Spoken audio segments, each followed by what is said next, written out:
Hello, I'm Tom Whitnick. Welcome to the KZGN News. From the Rademacher Hills to Bee Mountain and the mighty Sierras, Ridgecrest to Inyokern and China Lake, this is your news for the Indian Wells Valley with the KZGN News crew. Yesterday, about noontime, emergency services were called out to a gas leak at East Church in Lenore. Kern County Fire and Ridgecrest Police Departments responded. What happened was a contractor was boring for an underground utility. While the road was marked for utilities, it appears one gas line was missed. So when they were boring under the road, they hit the gas line. The entire area had to be closed off due to the gas leak. Gas could be smelled a distance away. Well, it was discovered that the area closure would be lengthy. The police department called for assistance from the PACT organization to take over security of the area. PACT took over as scene security from the police department about 12:30. PACT volunteers ran the security until about 3:30, when the fire department released them as the leak had been stopped. In Kern County news, the Board of Supervisors have been in discussions with county staff into looking into privatizing the county library system, or possibly having some kind of public-private partnership to save money or maybe even increase services. This is in response to the projected heavy losses in tax revenue due to the large drop in gas tax revenue. While we all benefit in low gas prices at the pump, government agencies take a hit. They discussed advertising an RFI, or a request for information, from potential contractor suppliers for these type services. The RFI has not been issued yet. Most public comments were in opposition to any library cuts or contracting out. Some mentioned that many of the libraries have a good source of volunteers that help run them. But the volunteers are now saying they will not volunteer their time and labor to help put profits in some contractors' pockets. Our local supervisor, Mick Gleason, said that he supports the RFI process for information as to what options we may have, but he also says they need to investigate other ways to save money or provide library services. The loss of volunteers would be a large problem, he said. After about 2 hours of discussion and public comment, the board sent it back to staff for more information. In local BLM news, the Bureau of Land Management Wild Horse and Burro Program will have a competitive bid auction this Saturday, March 21st. Chief of Resources Robert Pawlak said gates will open at 8 a.m. at the local Ridgecrest Corrals. The BLM corrals are located just east of Ridgecrest. You go east on East Ridgecrest Boulevard out to Randsburg Wash Road. Go south on Randsburg Wash Road about 500 feet to the BLM facility. They said they are looking for loving families for the horses and burros recently gathered from the Centennial Herd Management. Up to 20 yearlings and burros will be available. Bidding will begin at 8:30 a.m. He said bids will start at $125 and will go to the Trainers Fund. Any remaining animals will then be available for adoption on a first-come, first-served basis, starting at 10 a.m. Horses are sorted by age and gender, with the weaned and young horses made available, as well as horses ranging from 4 to 9 years. Older horses are hard to train. All stud horses are gelded, and all horses have received their shots, are dewormed, have their teeth checked, and have had a pedicure. Before the event, it is highly suggested an adoption application be completed. Pawlak said the estimated 50,000 wild horses on the range is 20,000 more than the range can sustain. Horses not auctioned are adopted or contracted to Midwest ranchers in eco sanctuaries where grass is always green. To adopt a horse, Pawlak said adopted horses are property of the government for 1 year. During that year, compliance inspections occur to ensure care of the horses or burro is maintained properly, after which title will be awarded. To adopt, you must be 18 years or older. You must demonstrate you have room for the horse, including a 400 square foot animal shelter, as well as a 5 1/2 foot tall horse fence. The cost to maintain a horse or burro can be as much as $200 a month. For boarding, $150 to $300 per month for feed and veterinary fees. Should be considered. I'm sorry about that. Veterinary fees should be considered. Pawlak said Grant Locke will be the auctioneer Saturday. Yesterday I learned something new. I like learning new things, and I learned it by reading Dear Abby. Yes, from a Dear Abby column. Probably everyone knows about dialing 411 and 911 on our phones for certain information. But did you know you can dial 211 for critical, free, or low-cost health and human services that are available? By dialing 211, people can find out such things as seeking training, employment, food pantries, shelters, assistance for aging parents, addiction prevention programs, affordable housing, and various support groups. It provides a one-stop service for communities to get information out. We have received the following press release from the Ridgecrest Police Department about recent code enforcement efforts. On July 21, 2014, it was brought to the attention of the Code Enforcement Division that the property located at 407 South Sierra View Street had two duplexes that were both unsecure and had various trash, junk, and debris throughout the property. The property owner had been contacted on several occasions to secure the buildings and clean the property. On March 16, 2015, an inspection of the property revealed the structures completely secure, as well as all trash, junk, and debris was removed from the property. The Ridgecrest Police Department and Code Enforcement Division would like to thank the property owner for his effort and cooperation in securing the unsafe buildings and cleaning up the property. This helps making Ridgecrest a safer and more beautiful place to live. For more information on code enforcement, or if you'd like to report a nuisance, call Fred Booth, Code Enforcement Officer at the Police Department at 760-499-5118. Stay tuned. After the break, we'll have Ridgecrest Critter Connection with Jolene.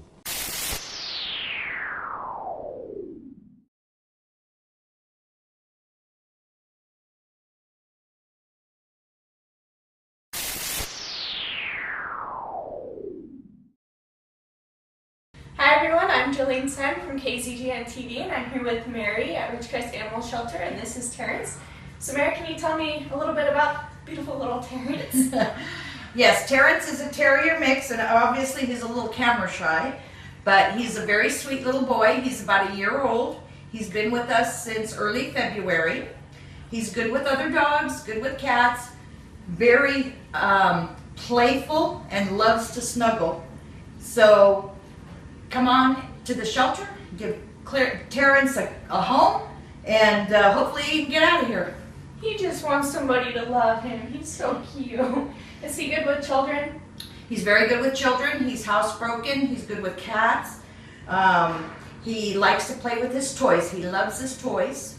So he would be a fun dog for some child or children. So he's just hoping to get to a new home soon. He just wants some loving. So is there a number to call or a location for them to adopt? Yes, you can call the Ridgecrest Animal Shelter at 760-499-5190. We're open Tuesday through Saturday, 11 to 5. And you can go to our website, which is on Facebook. We have a Ridgecrest Facebook page. Or you can go to www.ridgecrest.petfinder.com and see photos of our animals there as well. Okay, thank you, Mary. Thank you. Nice to meet you, little Terrence. Somebody come adopt him. I'm Jolene Sen from KZGN-TV. Ridgecrest Extreme All-Stars, Cy Vaughn Finch, Emily George, Sydney Turner, Gabby Miller, and Lauren Trulock were jostling for support on a dime theme Saturday at Albertson South.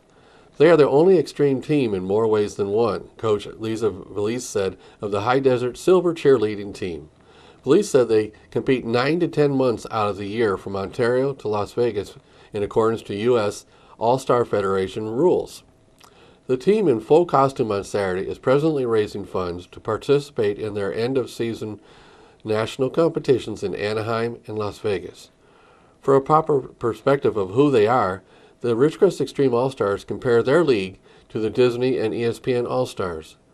Competition centers on a solid 2.5-minute routine of stunts, jumps, tumbling, and dance. The silver-ranked senior team is also supported by their silver team mom, Patty Turner. Turner organizes the girls' fundraising efforts, serves as information central, and transports them to and from their competitions throughout the year. When KZGN News contributor Tanya Pyle asked, "What is the ultimate goal all about?" Coach Valise explained that the discipline positions the girls for college scholarship opportunities. So it may look like fun and show, but the girls ultimately are pursuing their college goals, whether they pursue cheerleading at the college or professional level or not. Like many girls their age, they haven't all decided what they want to do. But they do know that they want to find their way to college where scholarships are important. AACCA certified coach Felice has a background in dance including ballet, jazz, modern dance, and tap. She is also certified in CPR, first aid, and concussion to uphold safety.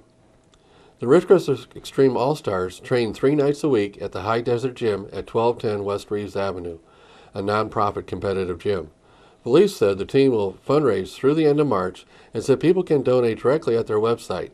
For information on the 4 training levels available from age 5 and up, contact them at www.ridgecrestextremeallstars.com. The Ridgecrest Area Association of Realtors recently had their annual installation of officers. Approximately 40 members and their spouses attended the gala event. Installing the new officers was Kern County Supervisor Mick Gleason. Officers installed include President Rita Reed, President-elect Kathy Blurton, Secretary Anna Marie Bergens, Treasurer Debbie Dibble, and Directors Clint Freeman, Ronnie Corley, and Carol Wilson. Installed as Regional Chair and Director was Drew Hawkins. Additionally, Carol Vaughn won the Realtor of the Year. Finally, the board recognized Gary Charline for the Ridgecrest project with a Community Service Award. Now in KZGN's continuous efforts to provide news and information you have asked for, we are bringing back a short segment we used to provide, but expanding it a little bit. We used to give local gas prices for your information, which people like seeing. However, I've been asked by one of our frequent travelers for gas prices between here and Point Mugu. He suggested it would be helpful for government travelers to know where they can get the cheapest gas, because, after all, they are spending our tax dollars when they fill up on government travel. Well, we can't do individual stations out of town, but we can provide price ranges you can expect to see when traveling. So we will provide our local prices in comparison to a few other areas commonly traveled to. We will provide the lowest and highest prices in an area. We will post prices for Ridgecrest, Lancaster, the LA Valley area, and Bishop. Then you'll be able to see how we are doing and where to gas up. As of this morning, Ridgecrest is ranging from $3.05 to $3.69. Lancaster is ranging from $3.15 to $3.59. The LA Valley area is also going from $3.15 to $3.69, and the Bishop area $3.29 to $3.39. We have 2 stations coming in at the $3.05 figure. I would add that we are even cheaper here than the Costco station in Lancaster. We have 6 Ridgecrest stations cheaper than Costco in Lancaster. We will be providing these prices 3 times a week, Mondays, Wednesdays, and Fridays. We'll do Fridays so you know the best place to fill up if you're heading out of town. Of course, we at KZGN always suggest you fill up here to support our local economy. Remember, when you pay any sales tax out of town, you are helping those cities pave their streets instead of here. In today's stock market news, the markets are reacting all over today. There's fear in the market. While the health services and commercial services are up, the fear is in the utilities. They are estimating 100,000 jobs being lost due to low gas prices. Currently, the Dow Jones is sitting at 18,057 and trading up 208 points. The NASDAQ is sitting at 4987 and trading up 50 points. And finally, the S&P is currently at 2101 and trading up at 27 points. Stay tuned for weather and sports after these messages.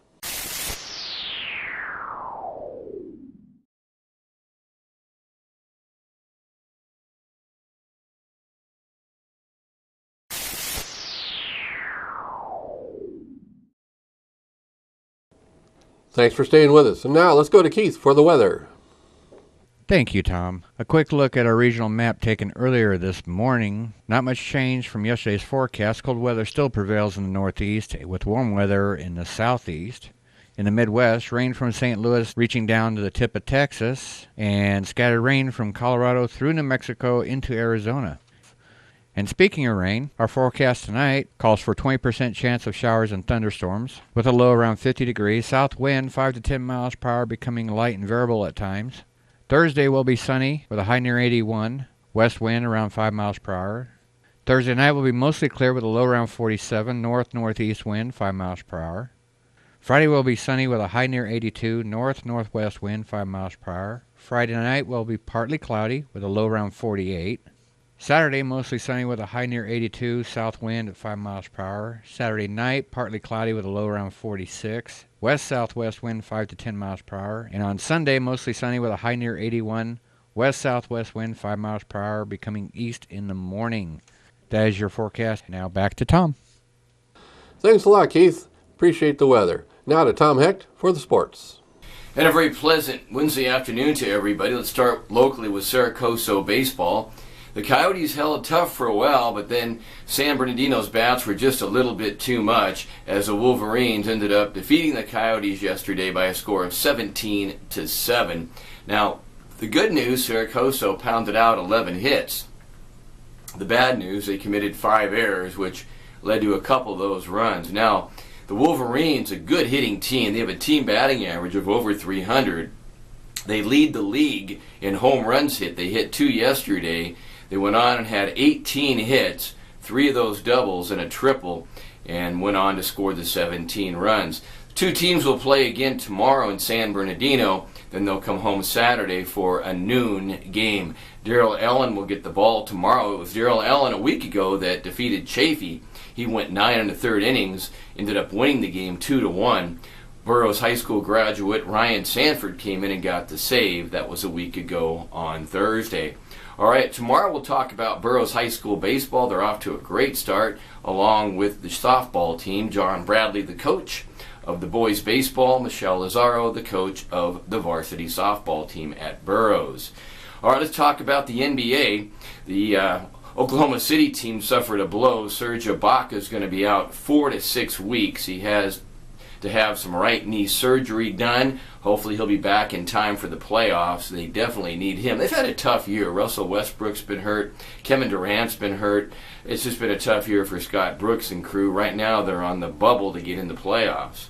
All right, Golden State, they won't have Klay Thompson. Thompson right now one of the best three-point shooters there is in basketball, former Washington State University player. He'll be out for about 10 days. Now, he'll miss tonight's game. Tonight, the best game in the NBA, the best in the East and the best in the West, the Atlanta Hawks, who have a record of 53-14, will be at Golden State.